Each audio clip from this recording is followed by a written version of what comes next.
Participants in the simulation get assigned a profile of someone being released from prison, and they have to complete the first 4 weeks after release. They have to do things like get a job, go to AA meetings, and if they're not successful, they go back to jail. Aggressively prosecuting people isn't enough. That's coming from a federal prosecutor. We see a reduction in crime, temporarily. And then people get out of prison, and what happens is we end up seeing the same names over and over and over again. Today, UAA student Samantha Warner is participating in a re-entry simulation. Her character is Winnie. I just got out of serving 10 years in federal prison, so I've got to get my IDs and get my things in order to start re-entering in the community.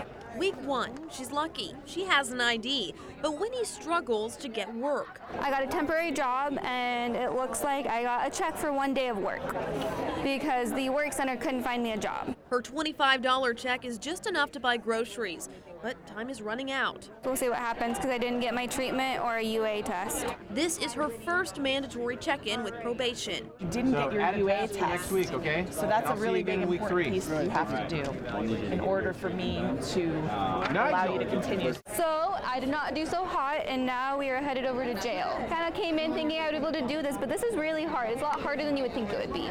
Back in jail with no money to bail out, she loses time on week 2. Do you have money to bail out? No, ma'am, I do not. So that's very disappointing because you got yourself back in jail, obviously for non-compliance. She's released, but with no more bus passes or money, things don't improve. I had no income this week trying to get things done. It sounds really hard, but unfortunately, if you don't get your tasks done for the week, I have to send you back to jail. It's now week 3. Winnie has no options. They kind of tell you, go figure it out. There's no pre-warning, there's no, this is where things are located, addresses, people to talk to. You're kind of just on your own. Then a fellow participant slips her 2 bus passes. Someone just help me out. And a kind grocer helps her out with some cash for food. Oh, thank you. But it's still not enough. She ends up back here. You still in jail? Yep, I'm still in jail. Ready for one more chance. Let's see, is this positive or negative?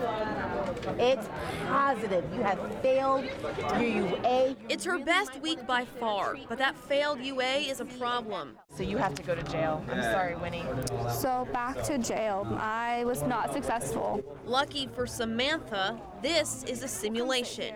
But for hundreds of Alaskans every year, these challenges are a reality. I hope people learn what it really looks like to come out of prison and want to be integrated in society. It's really difficult, and when we don't help them, like the grocery store, they do fall between the cracks and they end up back recommitting crime and back in prison because there's no other option. She hopes the exercise will help all of us treat people re-entering society with more compassion and understanding. This is the 6th re-entry simulation held here in Anchorage. It's also been done in Fairbanks and Juneau.